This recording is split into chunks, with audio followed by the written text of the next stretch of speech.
Hello, my name is Kinard. I am a candidate who is pursuing the Masters of Arts in Higher Education with a focus in Student Affairs from Grand Canyon University.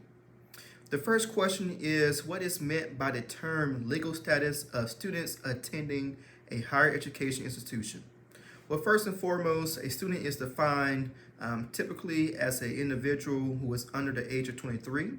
But as we all know that the rising population of non-traditional students has increased in the past 5 to 10 years, and we have to deviate from not just focusing on students or individuals who are under the age of 23, but also ensure that they have completed, who has not completed 4 years of education beyond their high school tenure, but who is also regularly pursuing a full-time course of study or training at an institution of higher learning.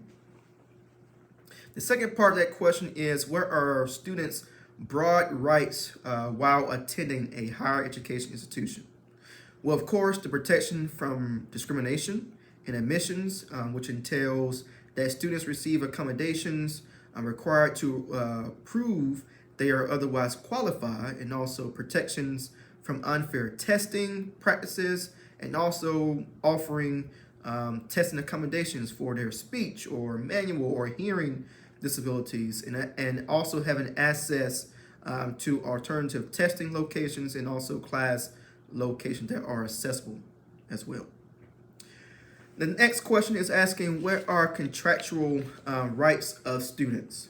Well, student rights are those rights such as civil, constitutional, of course, contractual and consumer rights, which regulate student rights and freedoms that allow students to make use of their educational investment. The next question is asking, what defines the legal relationships that students have with other students, their peers? Well, first and foremost, they share their role in their educational major, their academic major. Also, their goals and aspirations they may have in their undergrad or in their graduate studies as well. And also their interests or participation in academia, whether it's academic organizations and or participating as a teammate or a team member of an athletic club or athletic team through the athletic department of their institution. And also their common interest in student organizations within student affairs, such as Greek life or intramural sports, etc. Whatever sparks their interest within student organizations that are offered in their student affairs department.